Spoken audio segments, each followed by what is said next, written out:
Hi guys, welcome again to our channel Smart Pips. Uyu munsi nejejwe no kugaruka kubigisha kubafasha gusobanukirwa neza n'uburyo wakoreshamo MT4 bikoroheye. Ukoresheje telefone yawe ukabasha kumenya gukoresha MT4 nk'umupro. Icyo usabwa nta kindi kuba ufite internet muri telefone yawe, uraza uyishyireho, umara gushyiraho internet ubundi uze hano kuri Play Store niho iboneka, uyisearching gutya wandikemo MT4 kuriya, hanyuma uze uyibone, dore ni iyi iri muri icon iyi urayibona. Urabona ni urubuga rwizewe cyane mu gukora trading, rukoreshwa n'abantu batari bake cyane ku isi. Ubona rumaze kumanurwa na miliyoni 10 cyangwa se download na miliyoni 10 ku isi yose.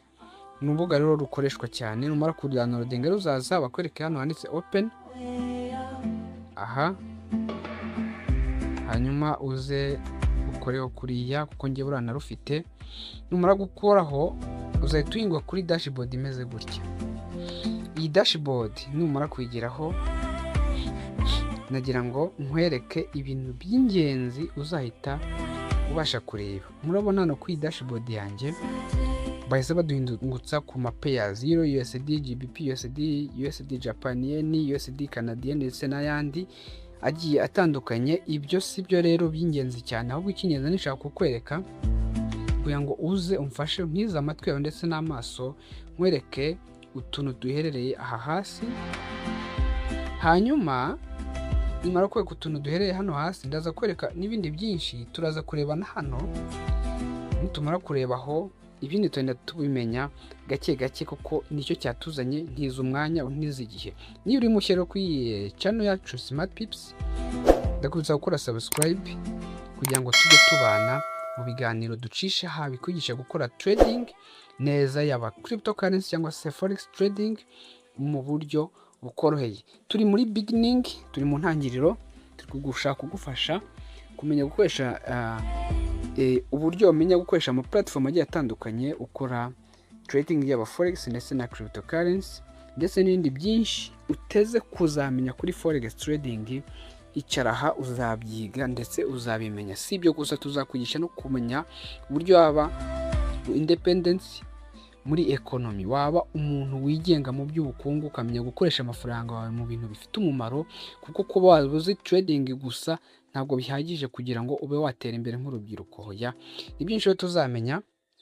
We ntiza igihe, ntiza amaso, hanyuma nkwereke uko ibi bintu bikorwa. Tudatinze rero tugiye kuza aha.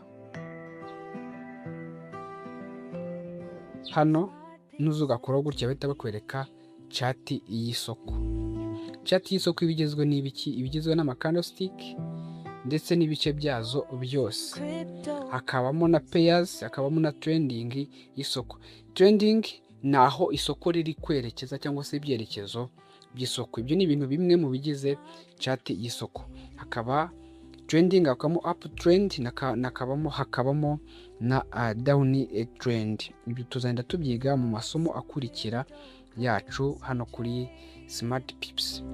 Tusabwa no kuguma aha tukigana, kubera yuko byinshi wakabaye ushaka kumenya no gusobanukirwa neza uzabimenyera hano. Amasomo yacu atangwa ku buntu. Icyo usabwa ni ugufata umwanya wawe gusa ukayiga ukayamenya. Dufite na channel yitwa Smart Pips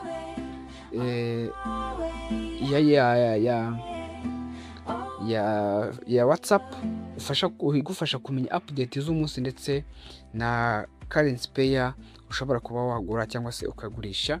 Tukagira ndetse na group WhatsApp yitwa Smart Pips Academy, igufasha kugenda umenya umunsi ku munsi byinshi wabaza wasubiza hano muri Smart Pips Academy yacu. Ni group WhatsApp igufasha gusobanukirwa byinshi.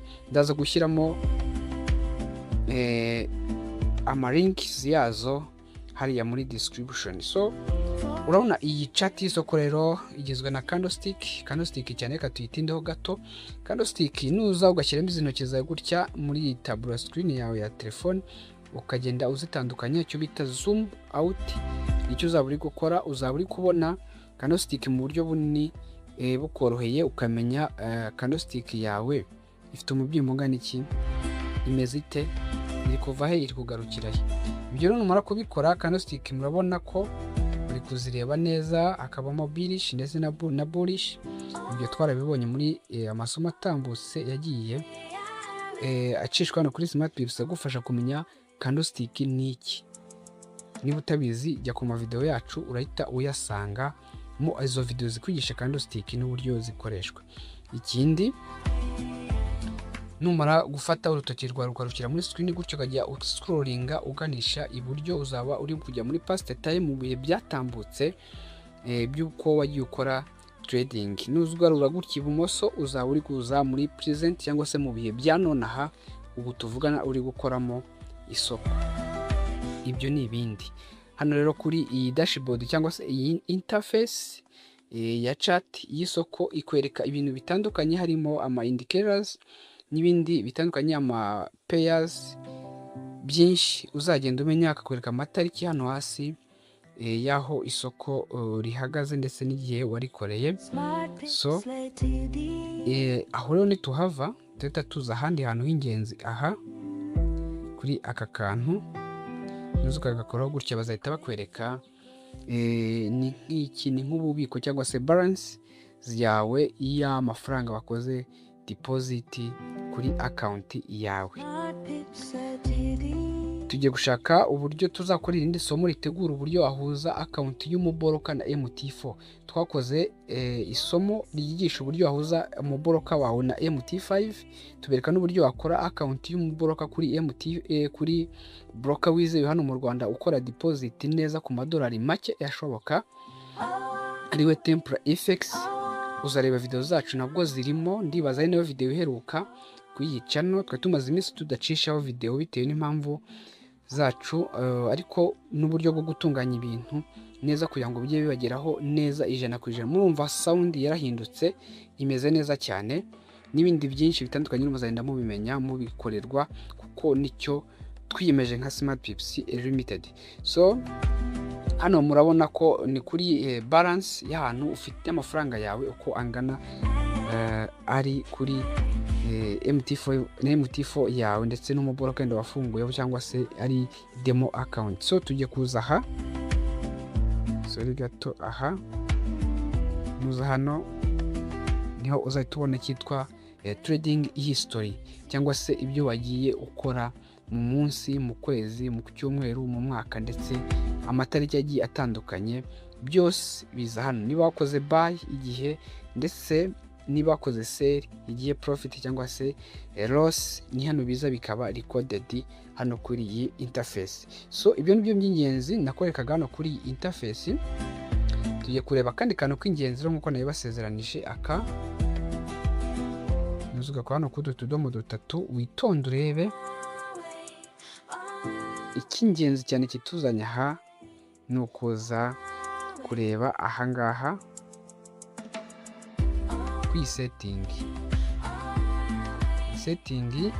niyo ituzanye mwaka gace, tuza tukayikoraho gutya. Tuzabona ibintu bitandukanye, harimo order sound, harimo advanced mode, hari byinshi nyiri ushaka kureba kuri quotes n'ibindi, ama windows, hari n'uburyo bwiza warebaho amabara, y'uburyo wahinduranya amabara y'ibiri muri chat yawe, ndetse n'ama indicator n'ibindi bitandukanye uzabirebera hano. Hari colors, uzaza reka duhere hano yenda habanza kuri chat line type cyangwa se line type. Line type ni ubwoko bwa chat y'isoko.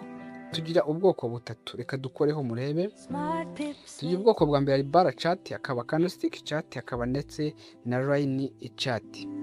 Ubwoko butatu, ubwoko bwa mbere bwa line chart ni ubwoko ukora hagati ubukore murebe. Nuzano kuri iyi symbol igaragaza chart y'isoko, uzaza gutya ubone ko chart yahindutse ntago ikiri candlestick. Nuza rero ukagaruka hano hejuru nkuko nabikweretse,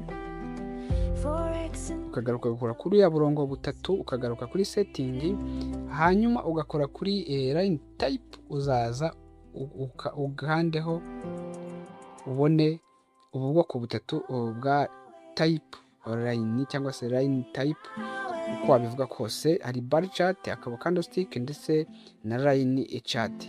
So icyo nagushishikariza kujya ukoresha rero ni candlestick kuko ari imenyerewe cyane, inakorerwa analize neza ndetse yoroha mu yandi magambo. Noneho rero nuza ugakora hano kuri candlestick, ngira ngo ukaza ugakora kuri symbol, ubona ko chart ibaye candlestick. Nugaruka hano ibisanzwe ukaza kuri setting, ukaza kuri line type, ukaza hano kuri line chart, uzaza ugaruke kuri symbol y'isoko cyangwa se ya chart, usange chart yahindutse gutya, iri kukwereka line type cyangwa se line chart, ntabwo kiri candlestick, nta nubwo kiri bar chart. Ibyo ni uburyo bwo gushyiramo chart. Nagira ngo uri gukoresha MT4 wabona ukanze hari ahantu washyiramo chart runaka ikakuyoberwa ahantu wayishyiriyemo kugira ngo wongere ugaruremo yenda candlestick kandi ariyo wamenyerezaga kuri candlestick, kuriya candlestick yawe igarukemo nkuko twagiye tubibona.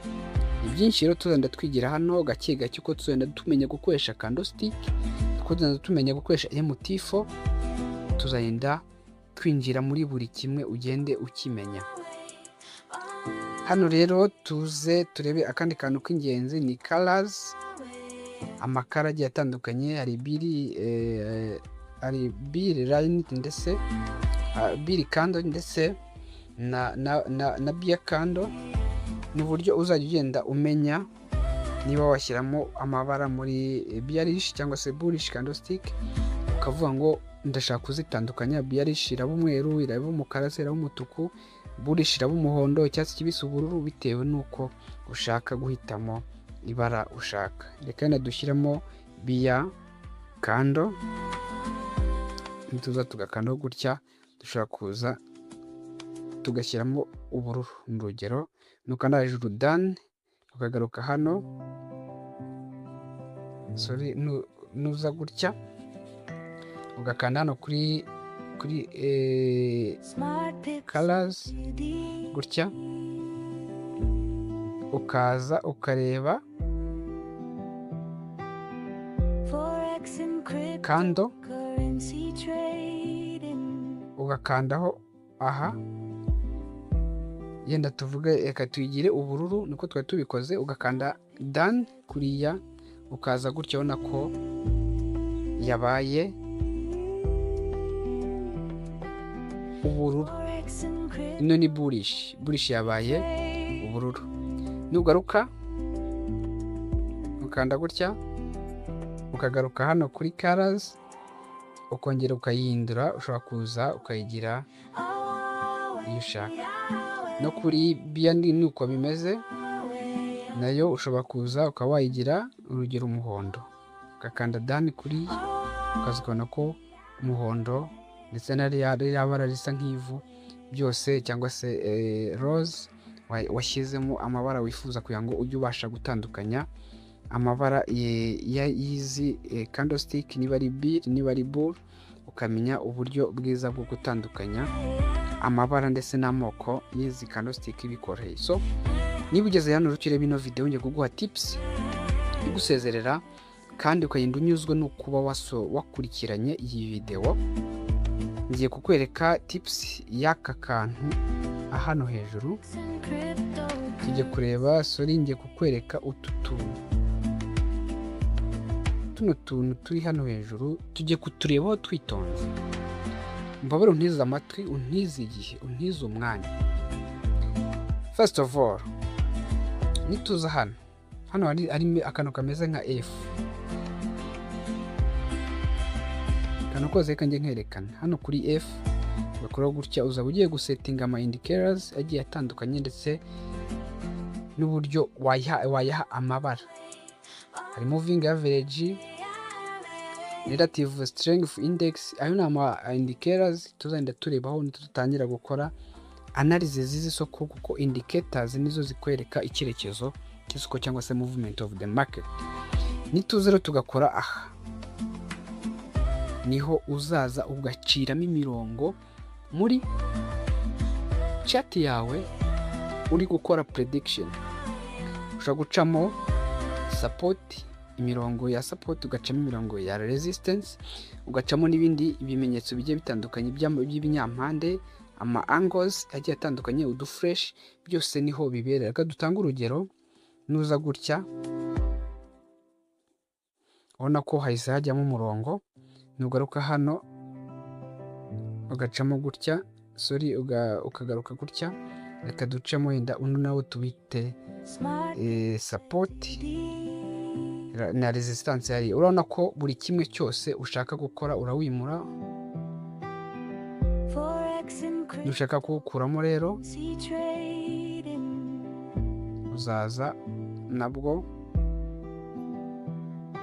usibe, ukandaho cyane n'agatoki ugakomezaho, hagahita haza kari agafresh ugakanda hejuru ukawukuramo ukiviramo bikoroheye. Reka mbikwereke, urabibona ko urakandaho ugafikisa, hagahita haza kari akantu kameze nk'agatebo ugakora hejuru umurongo ukavamo. Ubwo buryo bwiza n'ibindi byose niko ugenda ubikora. So tugiye kugaruka aha,